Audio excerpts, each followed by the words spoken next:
Welcome to the Nerds in Christ podcast, where we level up our faith by finding the gospel in our favorite fandoms. Hey, what's up, nerds? Welcome back to the Nerds in Christ podcast. It's me, Mike, your homeschool theologian. We have a new guy with us. Hey, how's it going? What's your name? I'm Thomas Lewis. Kind of new to the area and about to move out again, so came over here to... Came in, now you're leaving. Yeah, I know, right? Just breezing in and out. That's what we do. Yeah. Live like a gypsy. Who else we got with us? Hey, it's the big fella, Steve. How you doing?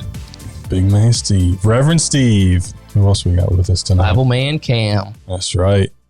So, yeah, there you go. That is a cool shirt. I like that a lot. I do like that. I need to have one. Yeah. So our goal as always is to help you level up in your faith, go out and make disciples of all fandoms. That's what we're about here. So tonight is going to be season 2, episode technically 17, but I released another kind of interview I did last week. Really excited about that one. But this, we're going to talk about Vikings. This is why Thomas is here. as you can tell, Because he is a Viking expert. I wouldn't say expert, but you know a whole lot more, But yeah, a little more than us. yeah, I delved into it pretty hard. Steven knows quite a bit about Vikings though too. yeah, we're depending on YouTube quite a bit. Yeah. So we'll go down the list, but what is your favorite Vikings in pop culture or fandoms? You're a guest, so you can go first. Well, I mean, as far as fandom is concerned, The Kingdom, I thought it was amazing. My brother has told me to watch that. The TV show, the movies, they were all really good. The last movie was just primo when he opens the doors and there's Valhalla. I was like, oh, as a soldier, that just touched my heart. I was like, that's where all my buddies are going to be. That's cool. But I mean, it's, again, it's a fandom. It's not one of those, I don't believe it's, the heaven we're all destined to go to. But it's really cool to think about, that when I get up there, I might get to roll with some of the, cool guys like Jacob. Jacob fought with God. I can't wait to fight with him and roll with him. Yeah, that would be the coolest thing in the world, cool. That's interesting. I never thought about that. What about you, Steve? Well, it'd probably be a whole lot harder because his hip will be healed up there. Yeah, that's right? true. So that's true. It's whole next level. Yeah, but so will I, and I won't be so old anymore. It'll be great. Yeah. Cool. Quite the matchup. It'll be cool. But as far as maybe Vikings and pop culture or even historically or whatever, I've always really liked Harold Hardrada, Harold Bluetooth. Oh, yeah, the whole reason we have Bluetooth. Yeah, the whole reason we even have Bluetooth, it's named after him. And that the little symbol, Yeah, like the the HB. runes? Yeah, that's his name. That's super cool. What about you, Cam? Vikings. The show? Yeah, the show.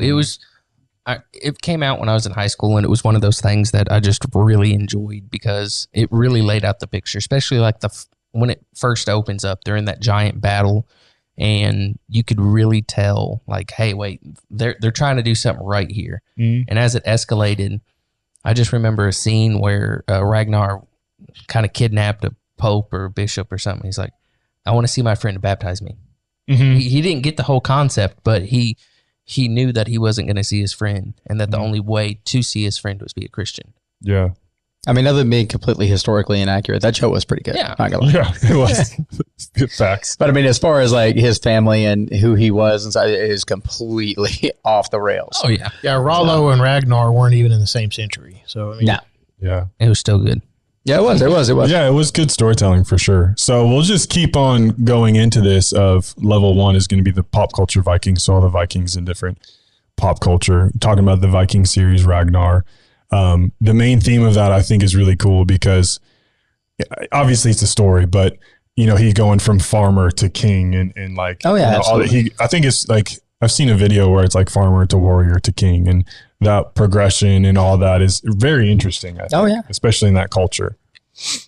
Well, I mean, that's I think what kind of attracts a lot of people to it is you could go from the very bottom rung to suddenly you're at the top of the heap. Just through sheer force of will, which is, really what he did. And in the beginning, he talks about not wanting to be a leader. He didn't want any of this. Which always makes the best leader. Yeah, absolutely. And I mean, then I really liked his downfall with the drugs and stuff in the show because it kind of showed you no matter how high up you get, you can always get knocked down by our sins. Those little things that get into us. The thing I really liked about it too, and this is when I started falling off the show, so I didn't watch all seasons, but when he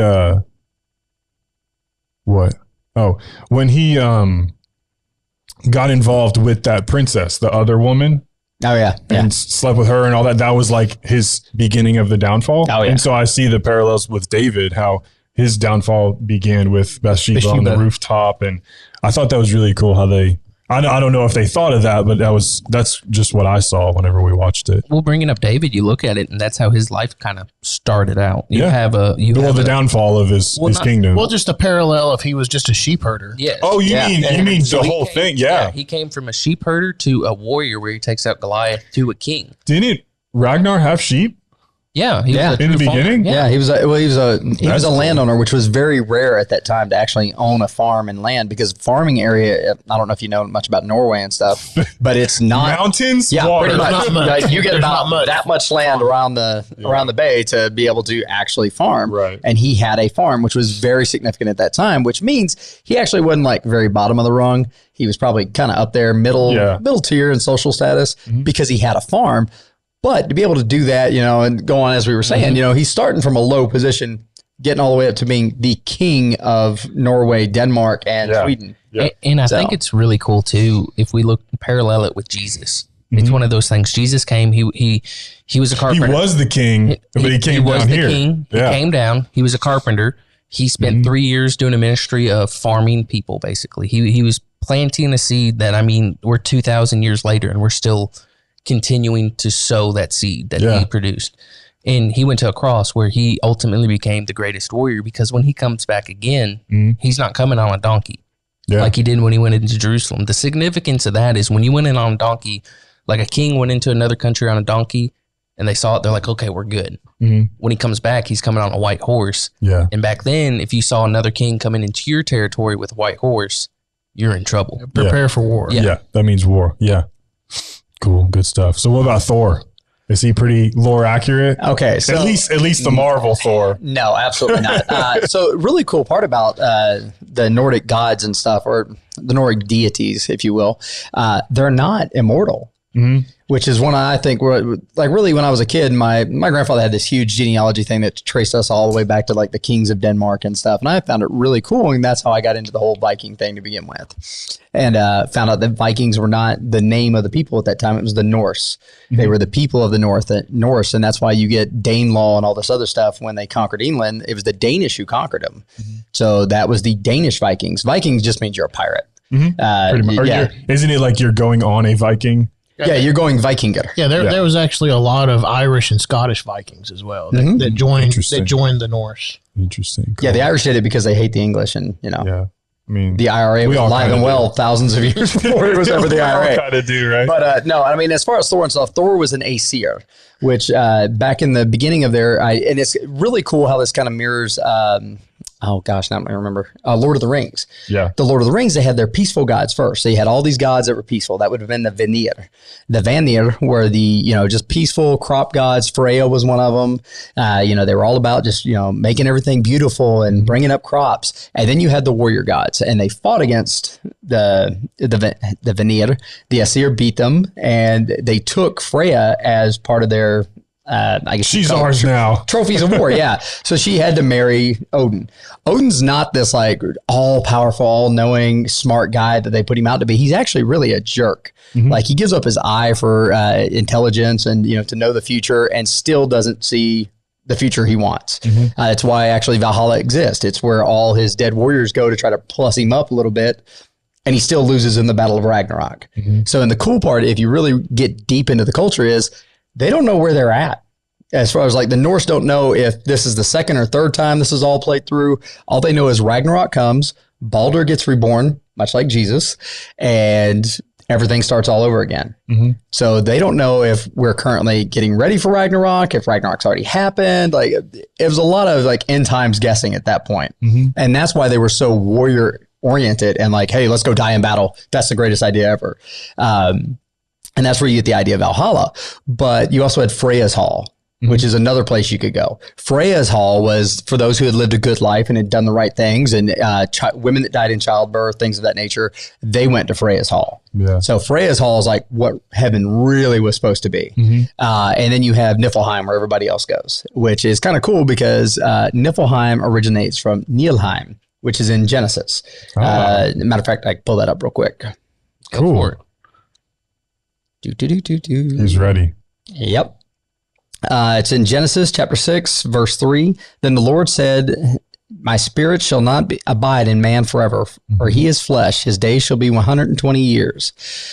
I'm sorry, it's in 4. The Nephilim were on the earth in those days and also afterwards, when the sons of God came into the daughters of man, and they bore children to them. These were the mighty men who were of old, the men of renown. So a lot of people believe that that's where giants come from. Yep. Oh, yeah. And that was it right before Noah, and they were wiped out. Kind of. Yeah. Well, I mean, the idea was that their bloodline didn't really survive that well. Right. And I think that's a really cool parallel where Norse culture got a lot of its stuff from Christianity before Christianity was Christianity, back when it was just the Jewish faith. They pulled a lot from that. You have the Niflheim, you have the idea of being carried up and not having to die. Valkyries could actually do that. You didn't have to die in battle. They could just take you. And your body would be left behind, but your spirit went straight up to Valhalla. And that's the same idea of like, swing low, sweet chariot. When the chariot came down, he jumped on it. He got to fly away, and he didn't have to experience the pain of death. Same idea with the Valkyries. So a lot of it really parallels itself. Cool. And you see a lot of, things that were the Jewish faith had already believed. And then these Germanic tribes picked it up, which ended up spreading up to the Norsemen. And that's where everything kind of centralized at. Cool. So. Very cool. Sorry, I know that's a lot to throw in like the first 5 minutes. That's fine. We'll get more into the Norse stuff. But like you said, the Germanic, when it came down to it, you look back, and when I was doing some notes for this or looking at them, they couldn't find a real centralized point, except that most of the stories came from Germanic folklore. Correct. And nothing was recorded prior to contact with Christianity. Yeah. So it was all, just word of mouth, which is going to change all the time. And that's why a lot of your stories about Thor, or about Freya, or about Odin, they're all over the place. Like you'll hear, Loki deceived everybody and killed Baldur with mistletoe.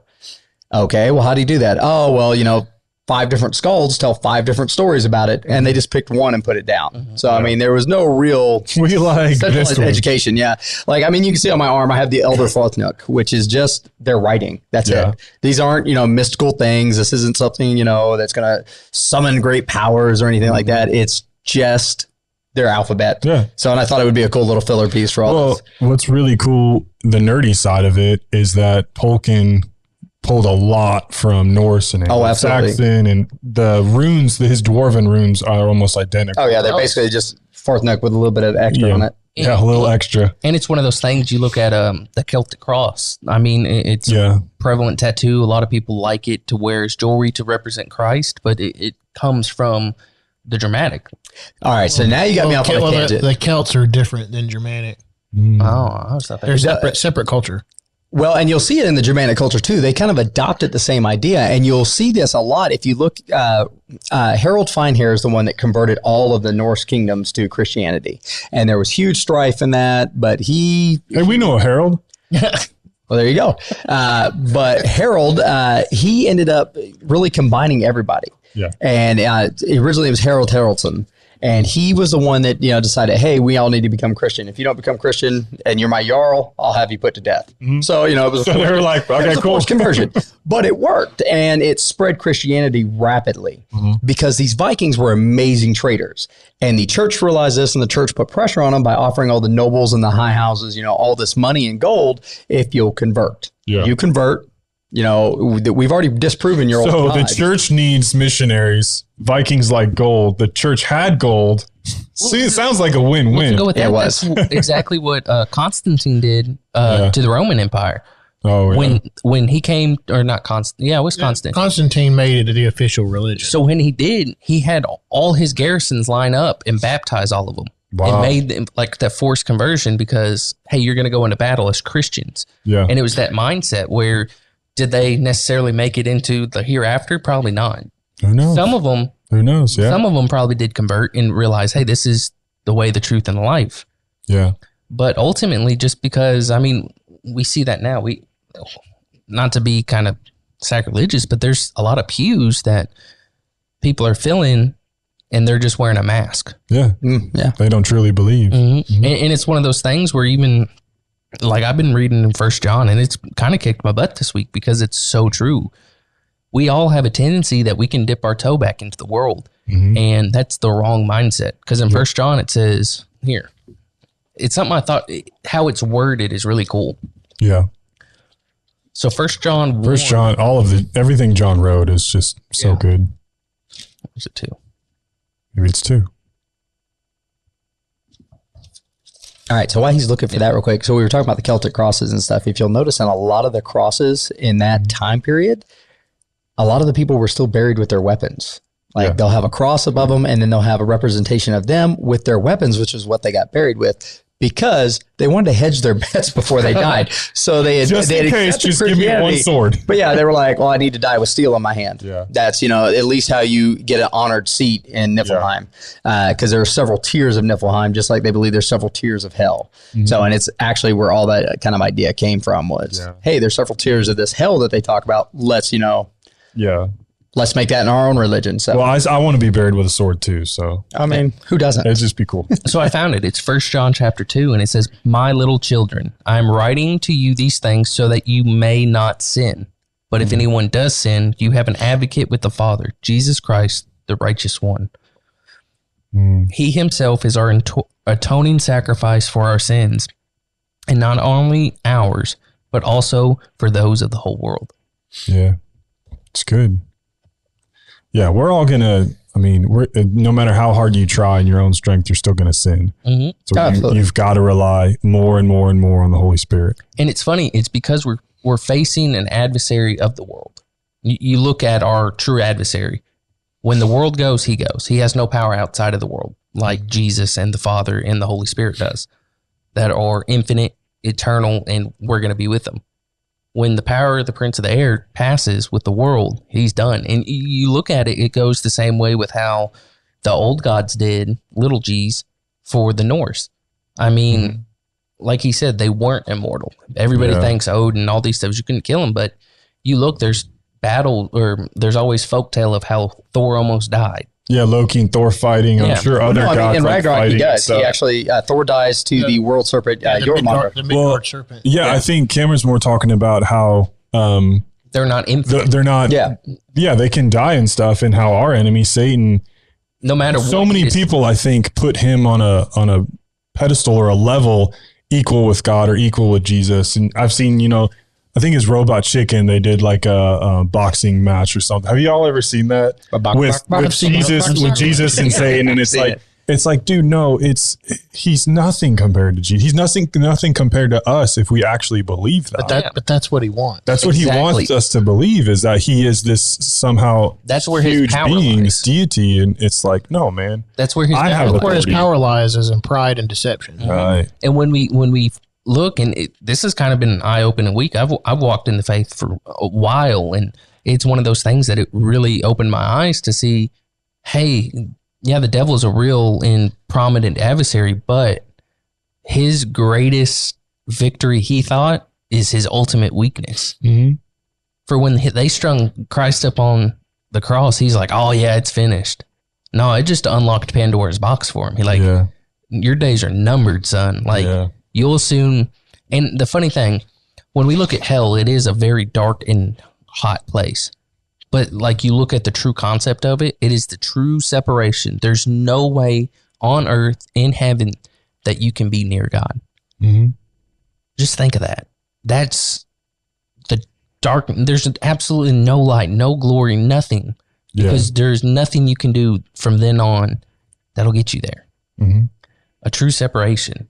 Yeah. That's the true fear. That doesn't fire you up to help more people see what we see, that sort of, you know, like the comment, like the cartoons of like the devil down there. Yeah, with the and I've been thinking more and more about like what that actually not would look like, but be. I don't think it's fire. Go sit in a deprivation tank. It's I'm not even kidding. I did 10 minutes in there. It's literally like that. That's what I think it is. It's like you're out of space and time, so that you're just nothing. Forever. And you're, it could be hot. I don't know. It could be freezing cold. I think it'll be both. It's just going to be you absent. And it's not even absent from God. Of course, that's the worst thing, but you're also absent of people. That's what I don't think people realize is like, if you're suffering with someone else, it's not that bad. But if you're suffering alone, I feel like the deprivation tank, I would like to do at least 5 minutes just to kind of feel it. I put a whole new spin on that. Like, think about it. Because if you're suffering together, it's more tolerable. Yeah. Because you can find camaraderie and brotherhood and suffering together. As soldiers, we can definitely attest to that. Yeah. So it would trauma bonding is real. It would be so much more, like so much worse. I think that's how it is. You were utterly alone, absent from God, absent from everything. Well, you look at the disciples and the example they gave us. Man, they suffered unnatural things.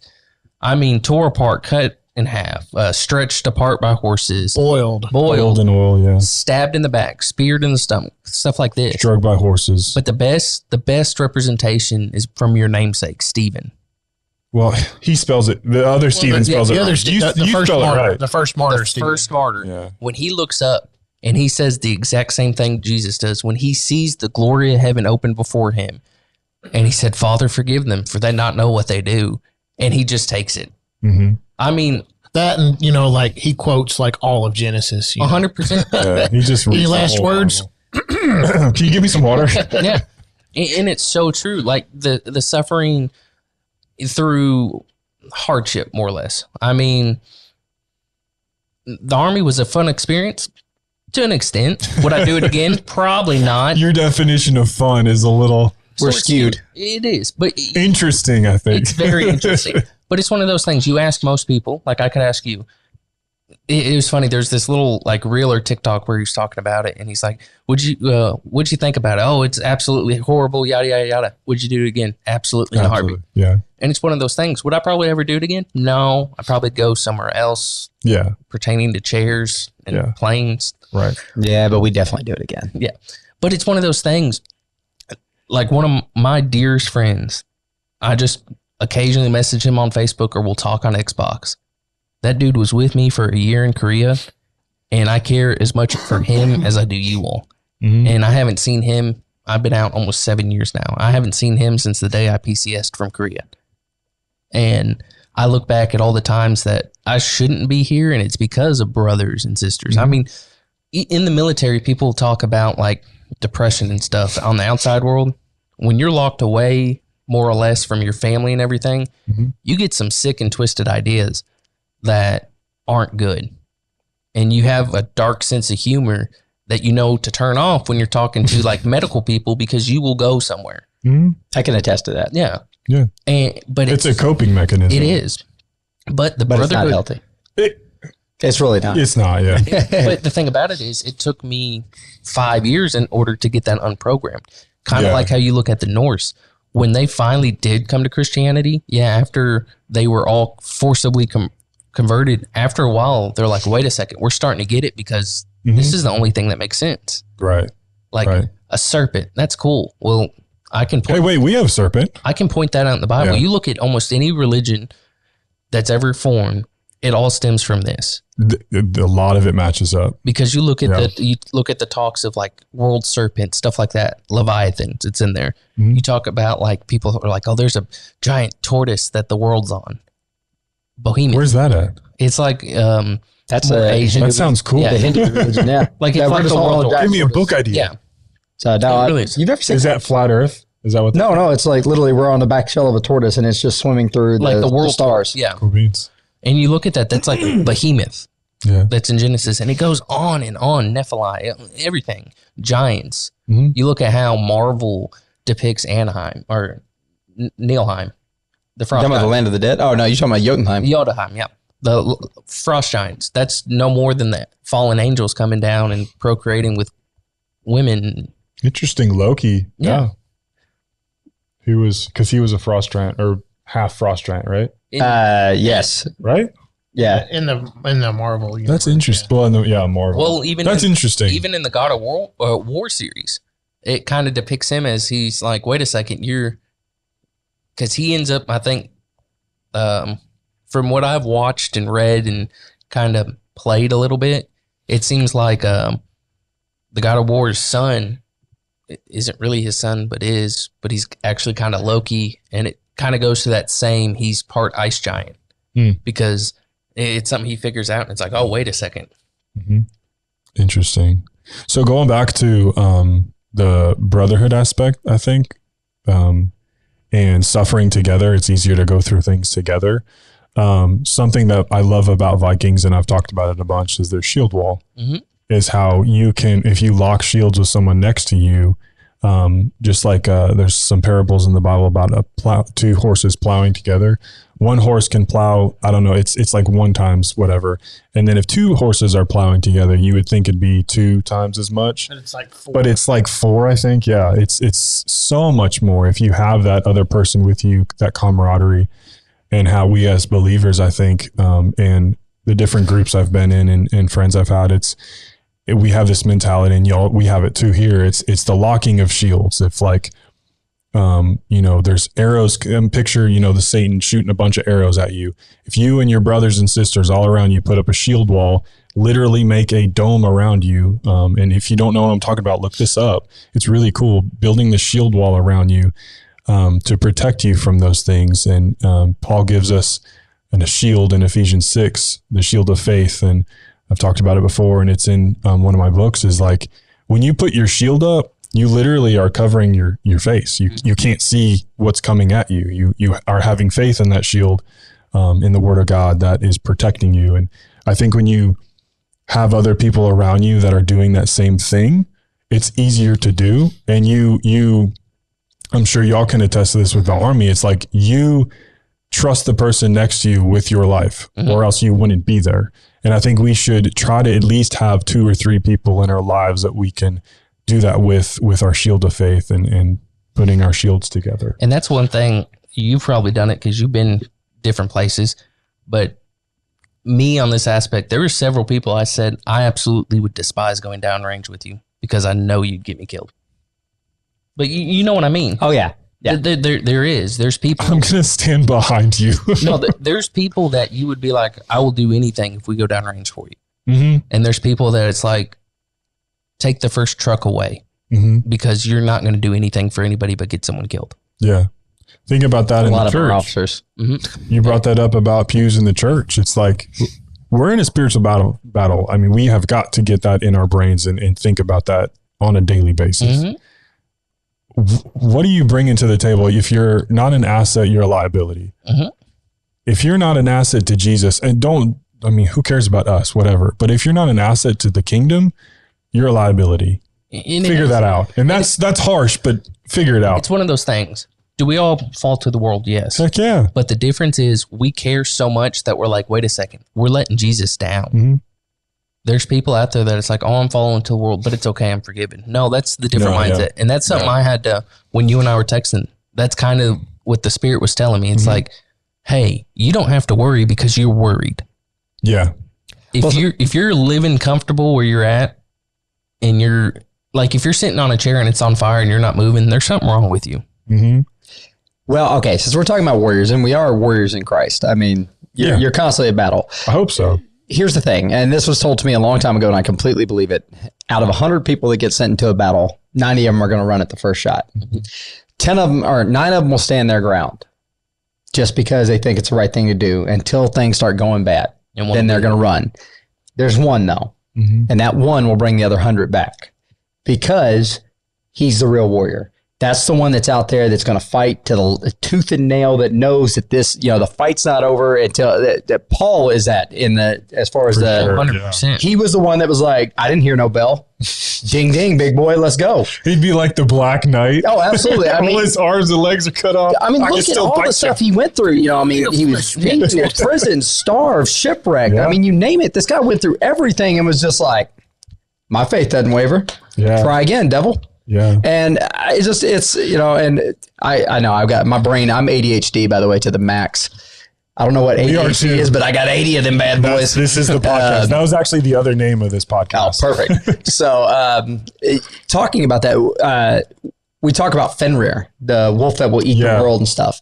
That is a representation of the devil. And where it comes from, and I did a lot of delving to get to this, they didn't have a word for lion I was going to say that. Language. That's very similar. There is no lion. No, there isn't. Yeah. There's bears, but bears don't attack people that often. They're just not that into it. They're a lot cuter. Well, but wolves do. Yeah. Wolves love to attack people. Wolves love to sneak in and take children when nobody's looking. I mean, that is their MO. They are pack hunters. They will go after things of opportunity. And that's why Fenrir exists. Fenrir was the wolf that was going to eat the world. He's always there. He's chained up. He's bound, but he's not completely helpless. And one day he's going to break those chains because the gods couldn't kill him. They knew this. And that's why Valhalla and everything else exists, is so that Odin could try to plus up enough of his numbers to take down Fenrir. Yeah. And that's where everything kind of diverges from Christianity. Right. All their gods are going to die. Our God is the warrior that's coming back, and he's going to win the battle. He's the one that says, I didn't hear no bell, and he's going to fight. No doubt.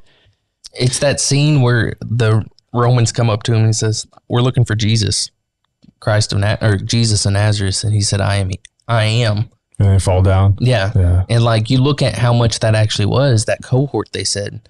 And if you look at what Roman cohorts were, and we talked about this on a prior podcast, it was like thousands of people. People think it's like 6. No, like they sent. There's just a couple guys. No, it it was a was, huge army. I After think it's like 2,000. yeah, something along A those lines. cohort is actually a fighting army. That's what they would send to take over nations. Yeah. And they send it for one man. It And he wasn't just like, plop, everybody go down. And you look at the original Greek where it's talking about, and it's talking about cohort, like that number. And he says, I am he, and it knocks down that entire, and they all get up. yeah, because only God is allowed to say that. Yeah. And I think Jesus says that a couple other times. I can't remember.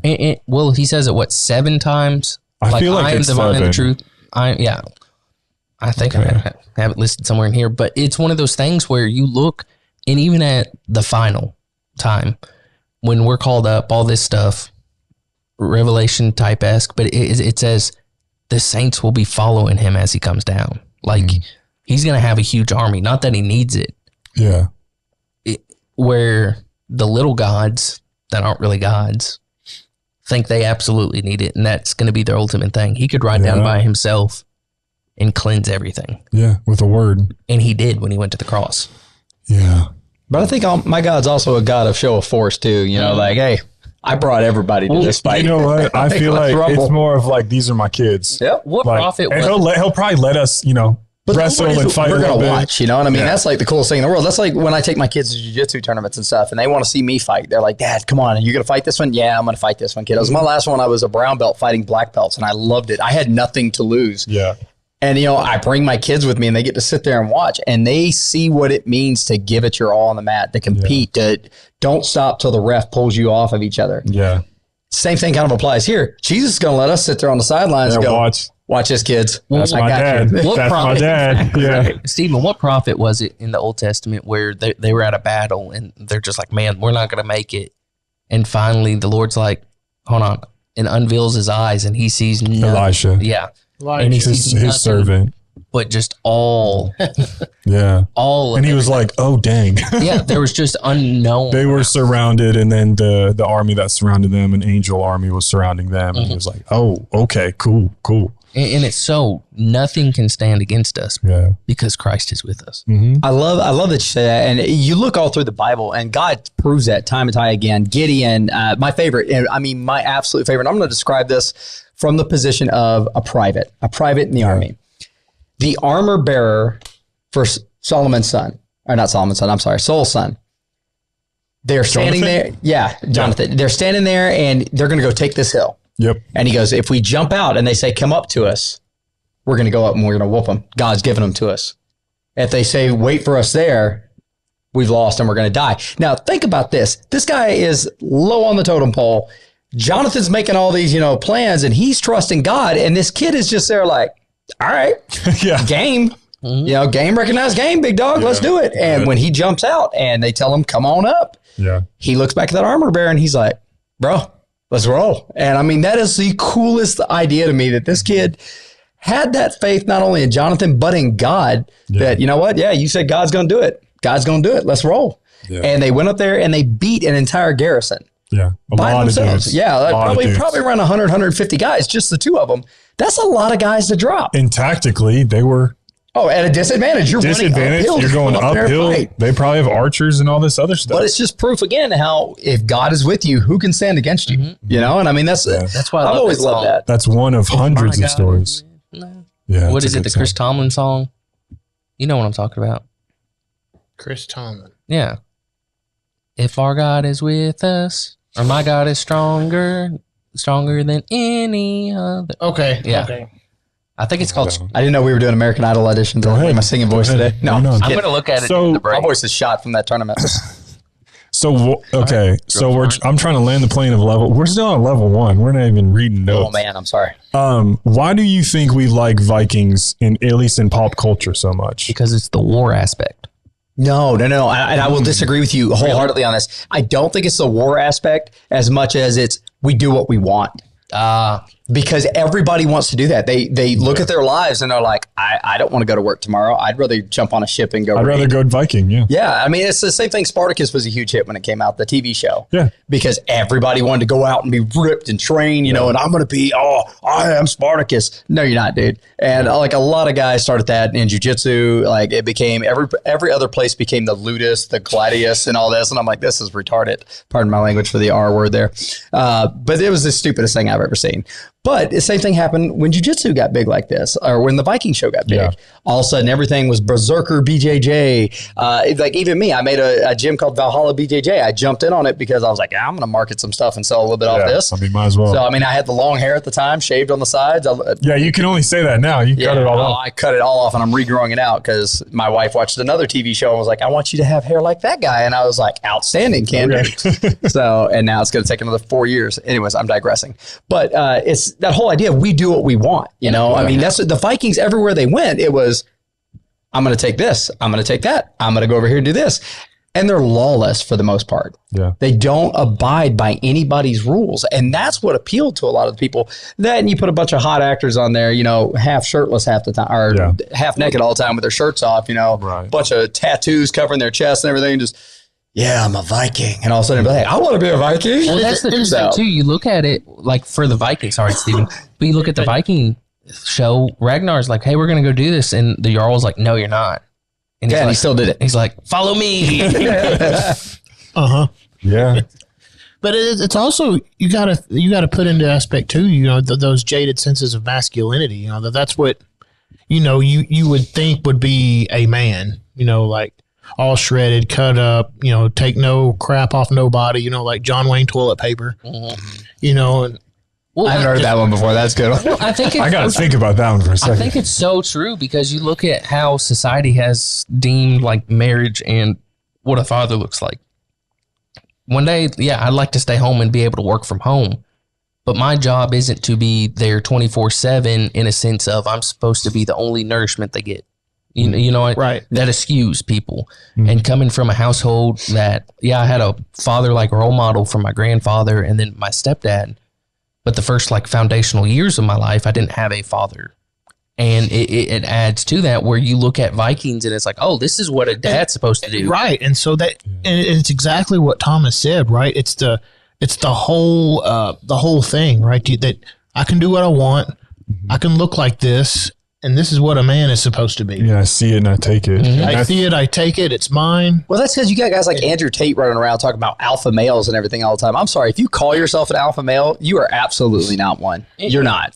There's a guy, he's one of the like bigger podcasters, but he's like the most like manly man you can have is usually the quietest. Oh, absolutely. Like Absolutely. anytime there's these guys like Tate that's like yapping all the time, he's like, those aren't actual men. And you look, that is the ultimate representation of what Christ did. Exactly, He yeah. spent 3 years avoiding people in a sense because he He kept didn't. telling people, don't tell anyone about this, Yeah. okay? Like- After he heals them, changes their entire life, And they're like, hey, don't say over anything. here. But In our culture, it'd be like, hey, can you share that to me and post it and tag me in that? Yeah, Jesus didn't do it for the life. no, but it's so true. He did it for the vine. He was. He did That's though. Old school. Because he was the vine. Exactly, right? Man. I can't take credit for that. I had a youth pastor tell me that years and years ago. He was like, yeah, he did it for the vine. And I was like, what? He goes, he is the vine. You know, he is where we're all going to grow from. And I was like, oh, that's good. That's good. Double entendre. I like it. But you look at it, it's that idea of toxic masculinity that Jesus crushes, because he never once shows us. Like, you look at Vikings and they go take what they want, or if someone crosses them, they put their war axe into their forehead. Cam, I'm going to disagree with you one more time on here. My Jesus. Let him finish. Well, yes. Well, but in one instance. But something I quote that to my wife all the time, but she says, are you willing to go to the cross too? Ooh, that's good. That's a good one. Yeah, everybody wants to flip tables, but no one wants to walk the walk and take the cross. But that's the thing. Like, he had his instances, but he's like, hey, when the Pharisees came to him, he's like, hey, why? He comes to their disciples. He's like, hey, why does your master eat with sinners and tax collectors? Mm-hmm. And Jesus says, hey, it's not the healthy who needs a doctor, but the sick. Yeah. And it's so contrary. Everything in today's culture, everything. And I love watching TV. I love watching movies, but everything is going so far away from this that it's funny. And I laugh at it. Because even like, I love Star Trek. I'm starting to get back into it. I just watched I'm halfway through Generations again. Like the first Next Generation movie. But like, and it's funny because they're so enlightened now, and it's like, you're the farthest from it. Yeah, you're traveling through space, and that'd be cool, and that might be a possibility because God created everything. Yeah, he created space. But no matter how far we go, we're not going to get any closer to him, and we're not going to get any farther away from him. All the knowledge we need, he gives us. Yeah, it's corny. People are like, oh, that's just some old book. But even atheists agree, and this is something I got off of Unashamed, atheists agree that Jesus was a real man. They don't agree with what he did. But if it's to the point where the calendar is based off of it, you have hundreds of thousands of witnesses, and you have 4 consecutive gospels written clearly at different times that point to the exact same thing. That's why, Lee Strobel, the guy who wrote The Case from Christ, he was a devout atheist. He's like, I'm going to disprove God's credentials. Like, there ain't no way. But by the end, he's like, there is no doubt in my mind that this is not true. Yeah. I think in our culture right now, the thing that stops people from truly believing is all the misrepresentation of Christianity that they've witnessed. Oh, so people in their life, churches they've been to, that's like the biggest stumbling block for them to actually believe. At least that's what I'm seeing from like just watching videos and talking with people. And it's like, that's really the thing. That circles back to the whole, the devil leading you astray and everything. I mean, and a real world example, not this in the real world, but a example throughout history. You look at the Germans and the atrocities that they committed on the Jews. Mm-hmm. Now people aren't even talking about that. Like that's like my daughter did a whole class on World War II, and I was like, "Oh, have y'all got to the Holocaust yet?" And she goes, "What's that?" No. And I said, "What do you mean, what's that?" And she goes, "We haven't talked about that." And I was like, "Oh, well, this, and I showed her some video clips and stuff. Like I'd been to the Holocaust Museum down in Atlanta and stuff, and I told her about that, showed her some of the photos that I had taken from down there. And she's like, they killed that many people. Like, we knew he killed a bunch of Jewish people. We didn't know he starved them. We thought he just dropped bombs." And I'm like, either way, that's not really nice to do to anybody. I was like, but that's kind of what the world's doing right now. And I mean, you have these attacks on Israel and everything else now, and they're like, oh no, the Israelis are oppressing everybody. Newsflash, the Israelis are, been getting harassed for thousands of years. Yeah. I mean, the Catholic Church went on a crusade to kill them off. They wanted no more Jewish people. And it's just one of those things where they're trying to do the same thing with the Bible. It's the longer it goes, it's the more it's, oh, is that really what happened? Mm-hmm. Well, is that translation really right? Did that really happen?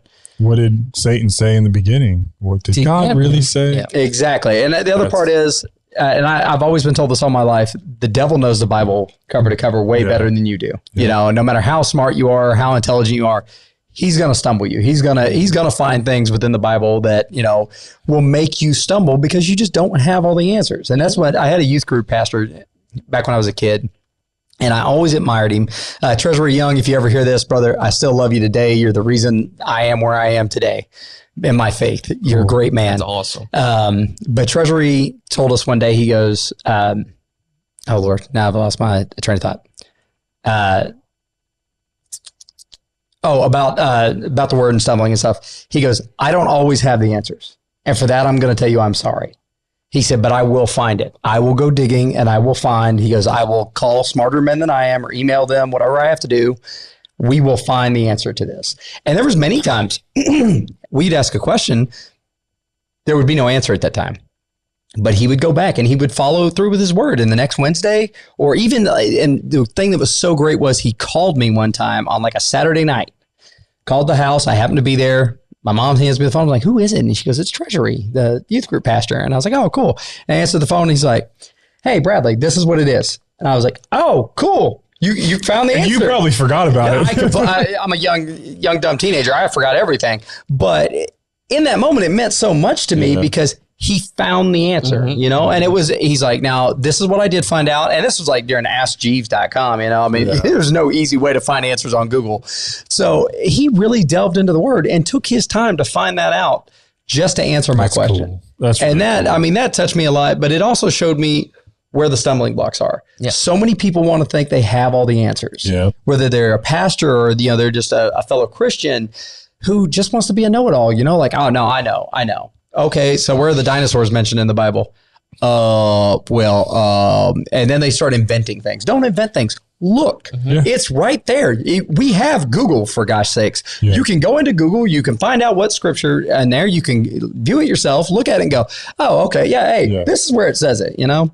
Yeah, I want to touch on that because I find myself Googling a lot of things too with this kind of research, but I always go back to my actual physical Bible and look up the verses. Mm-hmm. Like I look up, you know, I'll type in Bible verse that talks about this, and it'll have the verses usually on Google. Yeah, but it's always good to verify. Yeah. But I always go into an actual, because I know for a fact we'll come to a day when you look up stuff on the computer or Google or whatever, you know, 10, 15 years from now, I don't know, it's going to be changed. Oh, absolutely. So yeah, I just wanted to say that. And that's one reason I like using so many different translations of the Bible, because if you look, the words are a little different, but if you, I find this, I'm going to go look here. And then you ultimately say, go back to King James and look at the concordance version of it. And it tells you what the Greek or the Aramaic was. And you see how it was translated so many different times in different ways. And it's like, wait a second, this makes sense. Yeah. And people are so hung up over, you're using that one. Oh, you're not a true Christian. Or if it's not King James, you know, whatever. And it's sad because it's like, if we're picking that hill to die on, what are we really doing? Yeah. And it's something that stems so far out where, like you said, people are too afraid to look because, I have all the answers. That's why, nothing against mega churches. That's why when you get to some mega churches, they have a block because what their pastor's gospel, it's as close to what Jesus has said as to what Jesus has said. Mm-hmm. And it's far from the truth. We're infallible. I've realized that in the few times I've gotten to preach where I go back and I look, or someone come up to me and said, hey, have you read it this way? And it's like, wait a second. Yeah. I wasn't necessarily wrong, but that's a thank you. Yeah. You taught me something else. I feel like we're going over break, so we should probably take a break. Oh, we're taking a break? Yeah. Cool. We'll be right back after these messages. Thanks. Thanks for tuning in. If you like what you're listening to, please like and share this podcast with your friends and family. Check out our merch where we have t-shirts, hoodies, coffee mugs, and more. Continue this topic on our Facebook page with other kingdom-minded nerds. Now back to the show.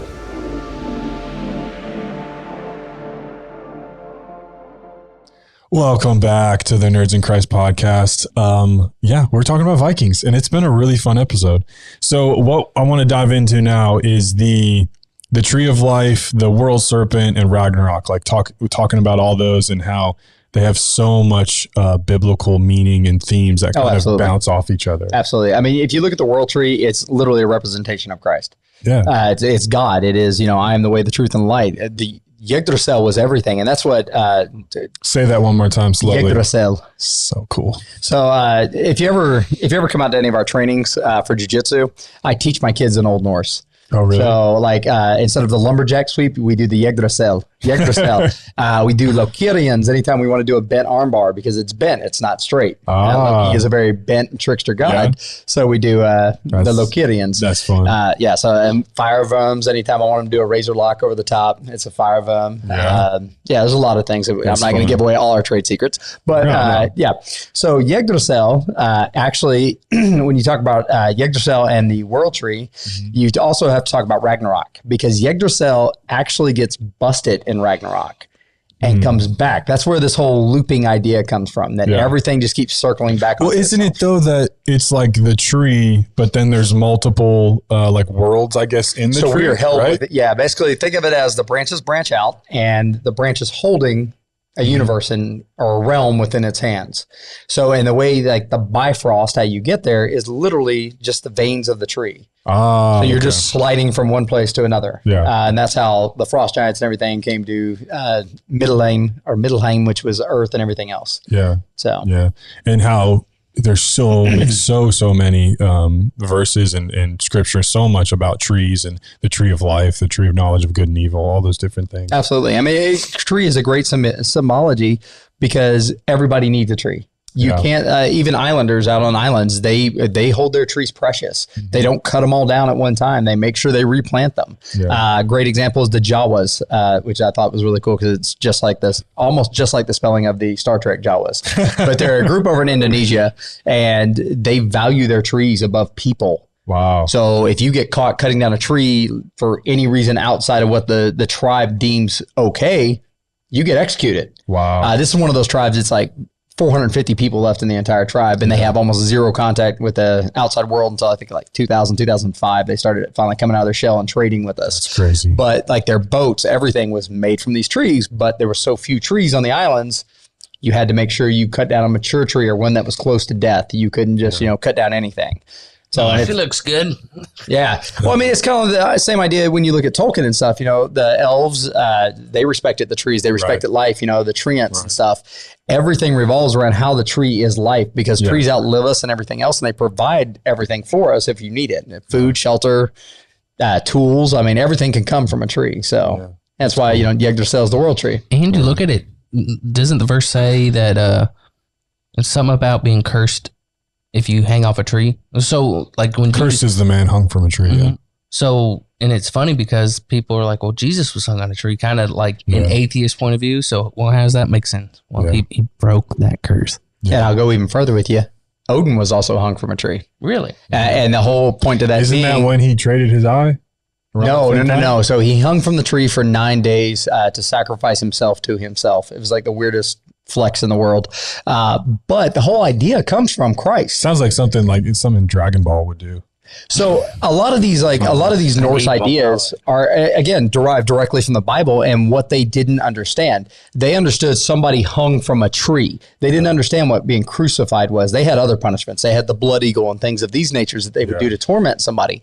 But being hung from a cross and crucified, they didn't know anything about. But hanging somebody from a tree. Yeah, we'd get behind that. Oh, yeah. No, and they would too. They would literally staple you to the tree, just like you would if you were going to crucify somebody. They just didn't call it a crucifix. They called it hanging you from the tree. Well, the thing about that too, if we look at like Vikings, the TV show, when Ragnar takes the monk for Christ and everything, he was so curious about like Christian religion, where he's like, you're going to teach me. Like, I will kill you if you don't teach me. And it's so true. It's that misconception of what this actually means. Absolutely. That's all it is a twisting of the Bible and its words. The same thing Jesus did to Christ when the temptations came. The second one. Satan did to Christ. Yeah, that's what I said. Jesus did to Christ. Oh, did I? I thought I changed it. I was like, whoa, Cam. Sorry. What are you talking about? So what Satan did to Christ during the second temptation. Right. He said, throw yourself from here. Yeah. Because God gave the angels orders saying that you won't even strike your heel on a stone. Where that is biblically true. There is a scripture and they're saying that he skewed it enough. Yeah. And Christ is like, no, I don't want to. It said you should not test God. Right. And it was that Yeah, he skewed it, when he said, man should not live on bread alone. Yeah. So what about the world serpent? Well, can I back up real quick to the Yggdrasil? If you, and I highly Only encourage if you say it right. Yggdrasil. There you go. Anytime I say it. he's like tearing it. Yeah. If you almost had it, man. I was going for you. Good job. If We'll you edit look that out. at our look of, I won't. You'll edit that out. if you look at our look at the universe right now, like as far out as we can see with telescopes and everything else, it looks exactly like a tree. It was probably one of the coolest things I've ever seen in an atrium. And I've heard of that, but I haven't seen the actual image. So I went down to the Tellus Museum. It was the first time I ever really looked at it. And we were sitting there and, they're showing us, this is, as far out as 300 million light years. And they keep going further and further. And the reason it's blocked off is because planets and other debris and stuff block our view. So on the straight line, there's darkness coming out. Down here, we can only see so far. We're not sure why. Up above, though, we can see so much. And it was really cool when they did this. My daughter immediately turns to me and goes, Dad, that's Yggdrasil. I was like, yeah, that's the world tree. Yeah. I was like, you don't think that, Could be the tree of life. You don't think that God would have put something like that in our minds, or let us be able to see the glory and stuff like this? I was like, God used to be among the people. He used to dwell in the tabernacle. I'm sure that's been seen before. Yeah. And she was like, well, it's really cool. And I was like, well, that's probably where the image of Yggdrasil came from. Probably. Yeah. God revealing how great and vast these cosmos were. Us looking at it and going, "Ooh, it's a tree." Yeah, immediately I want to say a tree. I mean, candy. Look at astrology. Capricorn, all those kind of stuff. You look at those stars right now. There is no way you're going to think, "Oh yeah, that's an archer." Yeah, right. That's just somebody drew some dots and was like, "Hey, by the way, that's going to be our archer right there." Yeah, cool. Oh, that's Gemini. That's the twins. It looks nothing like two people standing together. No. A couple nights ago, I saw Orion's belt, which is literally like a couple in a row. Yeah, just three of them in a line. It's like someone. But that's part of the archer. Like if you look at that, you're supposed to be able to see the rest of the archer within that. Because Orion, the archer, is wearing his belt, and I'm like, I don't see that. Maybe I'm just not enough stars. Yeah, but I don't see that. Look, that one's moving. Oh, it's a plane. But the one thing I do like about that kind of stuff is you look at like one of the ultimate things, and we were fortunate enough to get to see it earlier this year, the Borealis. I missed that. I was so sad. I saw very little, which is weird because y'all were just down the road. But it's one of the, so I saw more out of my phone. Oh, really? So when you stuck it up there, you could see everything. And it's so funny. And a pastor one time said it, it's probably not true by any means, but it's something cool to think of. You look at how the throne room's described in Revelation, all those colors are in the Borealis. Yeah. And it talks about like, people are like, oh, I can see people dancing. Like, is that where like you're getting a glimpse? Yeah. And that's actually where the idea of the Bifrost came from, because you can't see it all the time out there. Yeah. So when it would show up, Thor, or Odin's traveling the Bifrost. Yeah. So, I don't know why, but still to this day, anytime I hear thunder or see lightning or something, I'm like, Thor is using Mjolnir at the Zagville. I don't. And I tell Harley that. Oh, you think of that song? Oh, man. So what about the serpent? What about the world serpent? Which is cool, nerdy stuff. That's where they got the Anduil, I think that's how you say his name, from Skyrim. The dragon. Yeah. That's kind of in Skyrim, there's a lot of Viking stuff. Funny you mentioned that. That's actually one of the dwarves that can shape change. Who? The name of the dragon, I'm not going to be able to say it right now. Anduil? Andval is actually the name. But yeah, what they derive that from is Fafnir. Fafnir is the dragon in their culture, right?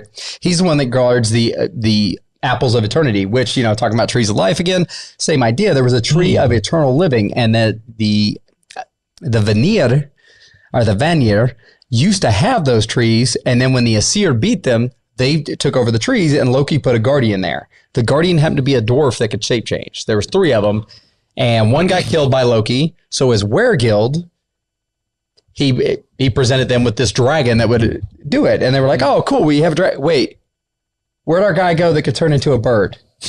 And everybody's looking around, and then they realize, "Oh, wait, Fafnir is that guy, Anduin or Andvir. He is the." It's Alduin in the Skyrim. Yeah, well, I mean, it's the same, because I looked this up. That's actually where they got this from, and I thought it was really cool because I'd never heard the story of the dwarves being changed. I knew about Fafnir, the dragon guarding the golden eggs, but and that's Loki.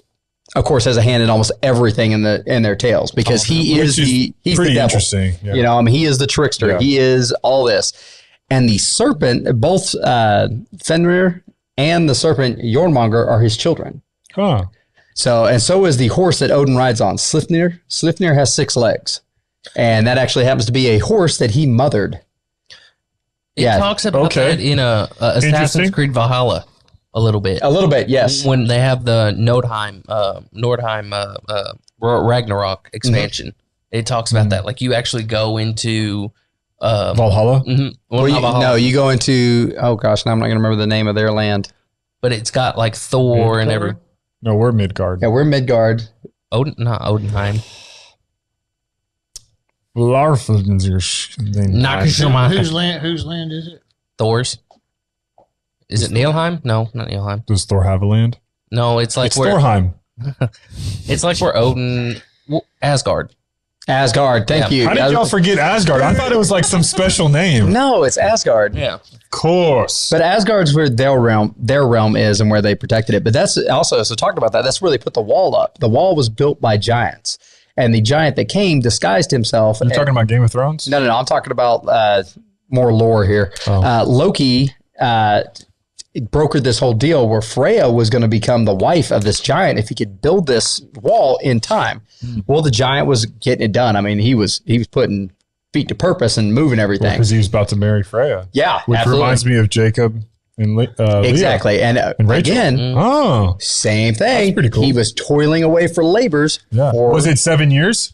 No, I want to say it was cool. Less than 7 seasons, like less than 7 moons he had to do it in. 7? Yeah, it's still right around 7. there. So yeah, no, I mean the whole thing's tied in. That's pretty interesting. And so to stop him, he was not allowed any help except for his horse. So Loki became a horse, led his horse away. Then he couldn't finish the wall. When he came back, he had a colt. And the colt was Slifnir, and he gave it to Odin as a gift. And, like, kind of like, hey, I was able to pull this off kind of thing. Right. But talking about the world serpent being one of his kids, too, that's the one that's going to beat Thor in the end. And that's the whole reason that Odin foresaw all this when he plucked out his eye and gave it to Mimir, the frost giant god. Yeah. So... And when he did this, he gave his eye up and everything for knowledge. And that's where, again, we get the whole idea of sacrifice. He had to sacrifice something to do this. And it's the same reason he hung himself on the tree. And that was so he could see backwards in time. He gave his eye up so he could see forwards. He hung himself on the tree so he could see backwards. And that was his sacrifice to himself, was himself. It's one of those weird things. He's actually the Volknot is supposed to represent past, present, and future. Right. But it's just a misinterpretation of God, the Father, the Son, and the Holy Spirit. Yeah. So, and that's where they get that. Same thing with the Nordic compass. It's just a way to point you back home.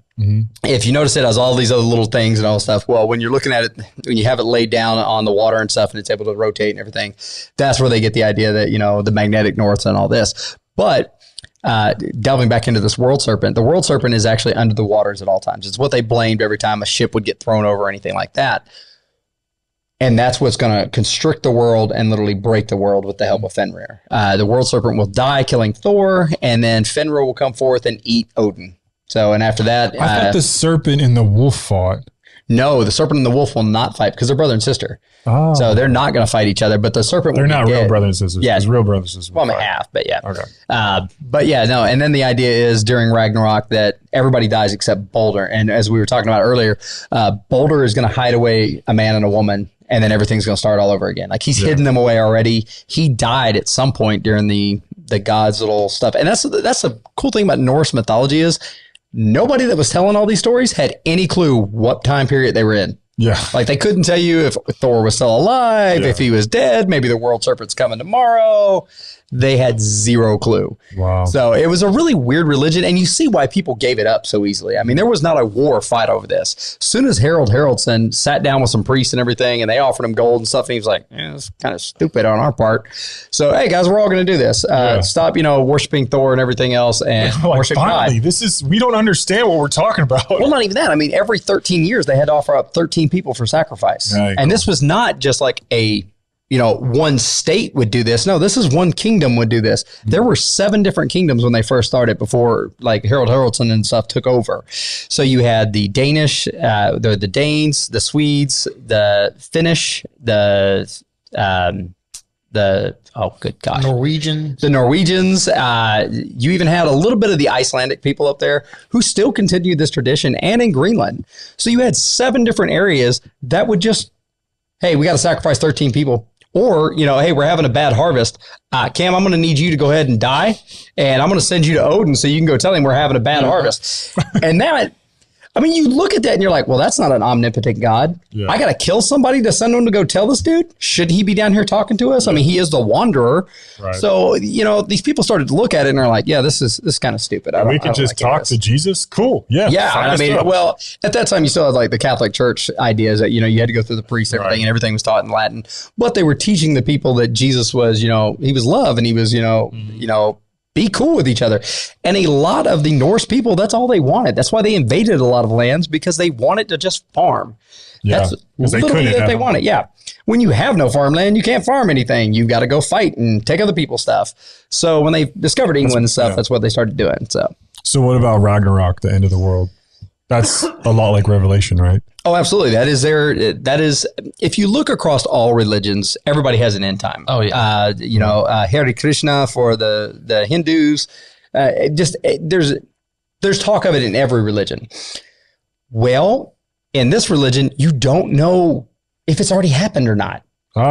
So we could be, Baldur's children. Or we're actually just... So it's kind of like the Wheel of Time, where it happens... Again and again and again until somebody breaks the wheel.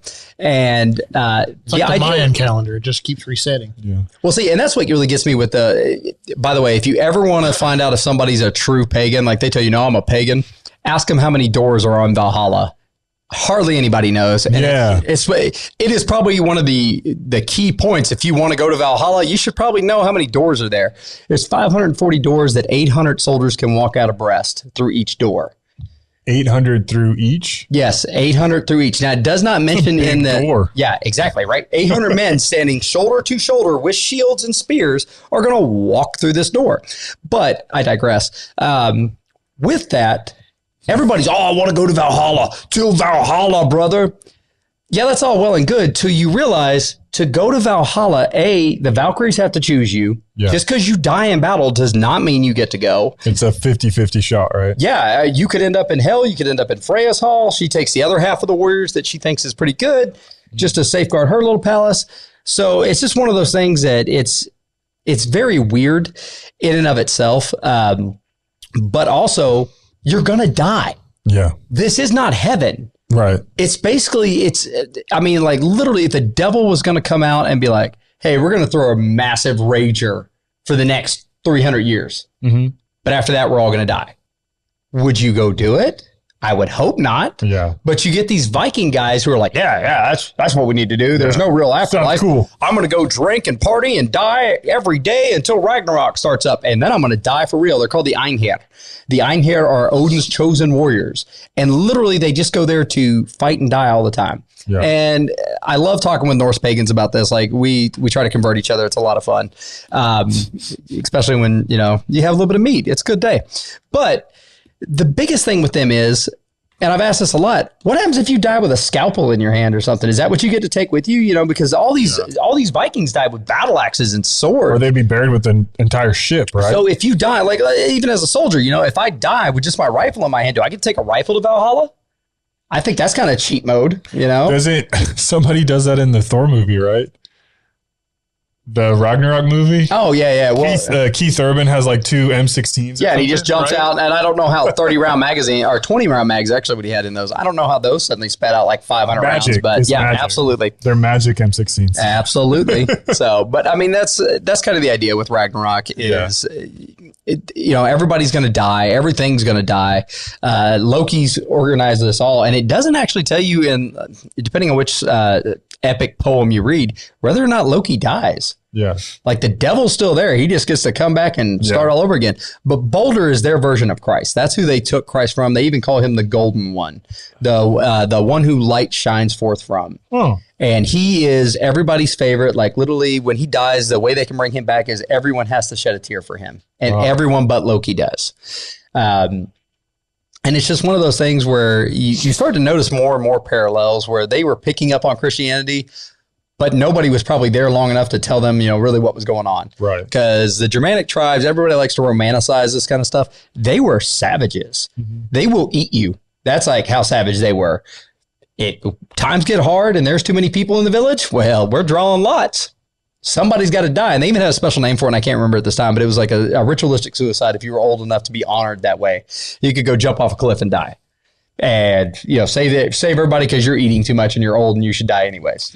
I feel like I've seen, it was a spoof, but it was the Northmen. Yeah. Yeah, they did that where he went up there and he's like, what are you doing? And he's like, I'm going to, whatever. Yeah. And I mean, it really was a real thing that they used to do. Really? But, it was one of the, you're definitely not going to Valhalla on that. Right. So, and I mean, that's why you got to realize, another reason they came up with this whole idea of Valhalla and dying in battle was they needed people to die. Yeah. They needed people to go forth and battle hard and bring all this stuff home. So what better way to tell them than, hey, Cam, if you die, you get to go to this cool heaven, man. You get to drink all the time, eat all you want, and fight all day. Sound cool to you? Cool. That's why I think in the Muslim culture, it appeals to them so much because they get 50 virgins or something. 72 virgins. And it's like, a lot of times I think with Christians, we're not as gung-ho till Valhalla because I don't think a lot of people want to go to heaven. I mean, they want to because they don't want to go to hell.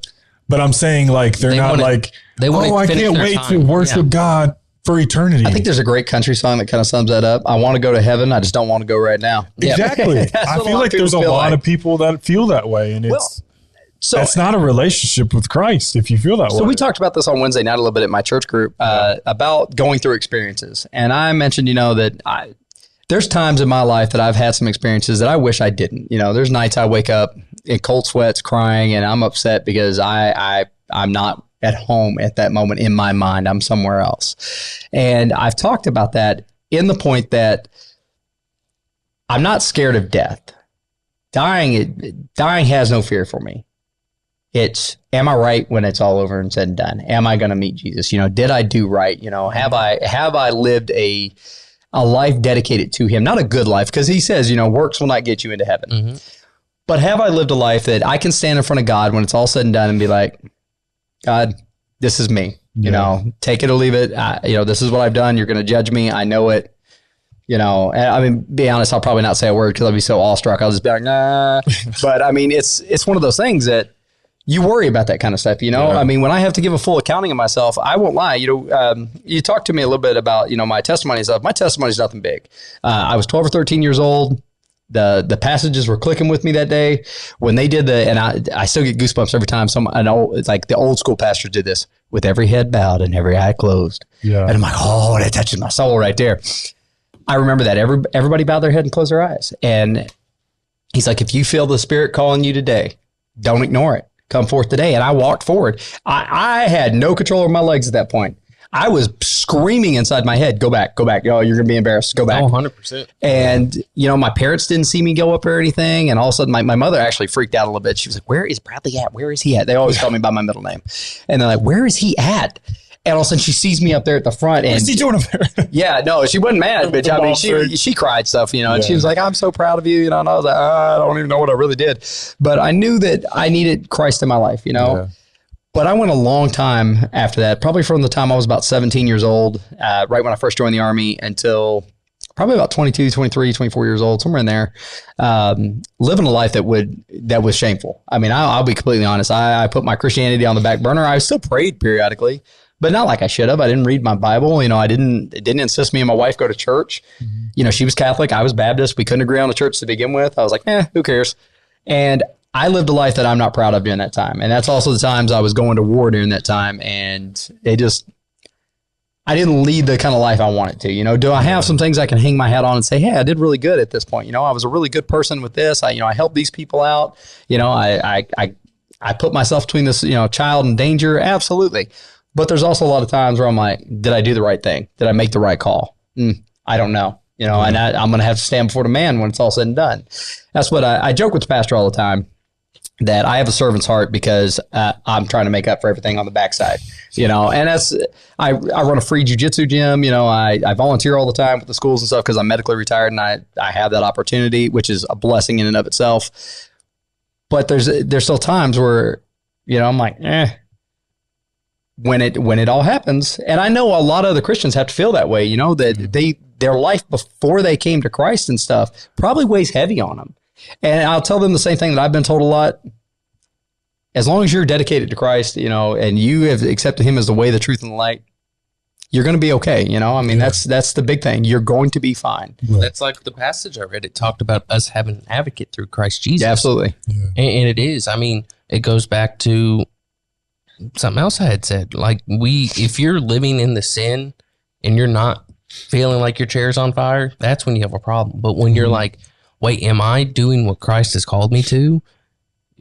You're in the clear in a sense. Like, because I think it's a good place to be in. Yes, because that's what's fueling your works is like, Jesus, I love you so much. You did this for me. I want to do everything in my power to not you can't mend the right, but you're doing the works because you're like, God, I love you so much. I'm going to do these works because I hope they honor you. And it's the thing that Proverbs starts out with. Yeah. The fear of the Lord is the beginning of knowledge. Right. See, I think a lot of people like really take that the wrong way a lot of times because that's one of the big things, especially like when I talked with my atheist friends and stuff, it's why would you need to fear God? Why do you need to fear your parents? Yeah. Because it's not an afraid fear. It's a respect fear. Exactly. It's not that I'm, I fear my father still. I mean, we came to blows. Yeah, I could absolutely take him. You heard that right, Dad. No, I'm just kidding. Please don't hurt me. He's going to wait though. Yeah. He'll pop me one. I challenged him when I was 15 years old and just absolutely got my butt kicked and respected the crap out of him for it, because I lost that fear of him. That, I got too big for my britches. He put me back in my place and I was like, meh. Yeah, okay, absolutely. A great man, threw the keys at me right afterwards, like, come on, we're going to get ice cream. And I'm like, okay, I got a busted lip, but let's go get some ice cream. It'd be good for your lip. But it was, and I tell people this all the time. They're like, well, why does God let bad things happen? Because every now and then you need to get reminded. You need to get popped every now and then and reminded, I'm still in charge. I'm the one in charge. We're doing it my way. And it goes back to if he did everything we wanted him to, took away all evil and everything in this world, he'd be allowing us to love him out of either too much love, like, oh, I can love God because he'll take everything away. Mm-hmm. Or if he just, it's like a dictatorship love. Yeah. You can flip it on his head if he forced us to love him, because if we didn't, we'd get smited. Yeah. Like how the Norsemen thought, or how like the Olympians thought about Zeus. You're living in a true fear-based relationship, and that's not what God wants. He wants a genuine love, because when we're sad, he weeps. Mm-hmm. When we're happy, he rejoices. It's a continual thing. But if he was to wipe it all out, there would be no need for it. That's why he sent Jesus. Yeah. Like he could have wiped away sin completely, but he is a man of his word. He is a God of his word. And in his word, he says, I can't forgive all this. I can't wipe it away, but I can cleanse it. Yeah. If all you ever knew was good, then you'd never know what good is. Exactly. Yeah. Yeah. You can't appreciate the light without darkness, right? Well, I was trying to find there's an old prayer, and it was one of my favorites back in the day. I have it written it down somewhere. I don't know where it's at the moment. I pray for the things that other men do not pray for. I pray for trouble and strife. I pray for turmoil and chaos. I pray for these things in abundance, because one day I will not be strong enough to ask for these. And Lord God, I pray for these because I pray for these so that I may know the good times when they come.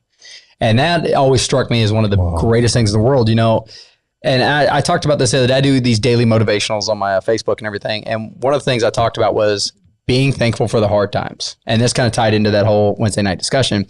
Over the summer, I had a gun pulled on me. We were doing missionary work, and an old senile gentleman pulled a gun because he was terrified. And it was one of those things that at the time I laughed about it. I joked about it with everybody that was there, because we got him to, put the gun down, and we all left. We weren't going to cut his grass that day. And for the next 2 weeks, I had nightmares, about that gun going off, getting shot, what would have happened with my kids at that point, because my wife's deployed. And I told a friend of mine about it, and I was like, I don't know what to do, man. I was like, he goes, what would have happened if you weren't there? Yeah. He goes, you've had some hard experiences. You've had life experience that you've had guns put in your face, and you were calm under pressure. He goes, now imagine if somebody else had to deal with that. Imagine if that, young 17-year-old girl that was leading your youth group, or not 17, I think she's like 21, 22 years old. But anyways, she was leading the whole group for Fuge Camp. I probably shouldn't have said her name. Anyways, she was leading that group, and he was like, what would have happened if she had to deal with that? What if she just screamed out? Yeah. What if she'd have made this man even more nervous? He goes, I said, I can't tell you. I was like, but that's probably a good point, that we go through hard times sometimes without our knowledge. It is preparing us for something down the road. Right. There's times where you're going to be put in positions where you're like, God, why me? Why? I don't want to do this. And then maybe 10 years later, you're like, oh. Yeah, or somebody else is going through the same thing, and you can reach out and go, I've been there, brother, and let me tell you something. I know how you're feeling. And that to me means more than anything. And I think that's like a lot of soldiers, I know we're like, again, ADHD is all get out. A lot of soldiers commit suicide because they forget that. They forget to be in touch with God. They forget, because there is no atheist in a foxhole. I don't care what anybody says. As soon as the bullets start flying, the first thing out of somebody's mouth is, oh God, oh God, oh God. Mm-hmm. You watch somebody get shot, same thing. But we miss that connection. We miss that ability for somebody to reach out and go, I've been where you're at. I understand. Shields. Mm-hmm. Yeah, exactly. We talked about with the shield wall, and when you can do that, and I've always told, it's one of my favorite things I tell everybody, first rule of a firefight, bring friends. Second rule of a firefight, tell them to bring friends. When we come together, and this is the same idea, God talks about this, where 2 or more are gathered in my name, there I will be. Mm-hmm. It's the same idea. When we come together and we gather like that, our collective willpower and our belief protects us. And especially when we center that on God, and I mean, it's just there. It protects us and it keeps us, divine protection, if you will. Dude, on that note, that's it. That's a wrap. That's all right. Good. Steven, you got any closing thoughts? You've been a little quiet over there. That's it. That's all. You want to end on anything? Man. That ended it. Yeah. Well, thank you, Thomas. Yeah, thanks, man. We appreciate you guys. Talking the entire time. I'm just kidding. No, but this has been a really fun episode. I kind of want to do samurai next. I think that'd be fun. Oh yeah, I love samurai ninjas. Oh, don't get me into that too. Now I love. You like that too? Oh, dude, absolutely. Well, I'll have you back. The whole Bushido code and everything. Too. I mean, I grew up in the '80s, so I mean, dude, oh yeah, Karate Kid was I think we should. I think we should, because there's a lot of similarities there too. Oh, absolutely. Okay, so which one am I looking at? There's so many cameras. Thank you so much for listening. If you want to check us out on YouTube, or you're watching this, or we're on Spotify and other platforms for the podcast, we've got a devotional out. Mm-hmm. If you want to check that out, that really helps the ministry. And just tell your mom about us. That would be subscribe, share. Yeah. I've got books out. All the things. What's up? Tifley, Jiffly. The Zeffy. Yeah, you can help out the ministry financially, and hopefully we can be hitting the road probably next year, going to Comic Cons and different things like that. I think it'll be a lot of fun. Oh yeah. So God bless you. Thank you so much for listening. See ya. Good night. God bless. God bless. Good night. God bless. Thank you so much for listening to the Nerds in Christ podcast. Our goal is always to give glory and honor to God in all things and share the love and light of Christ everywhere.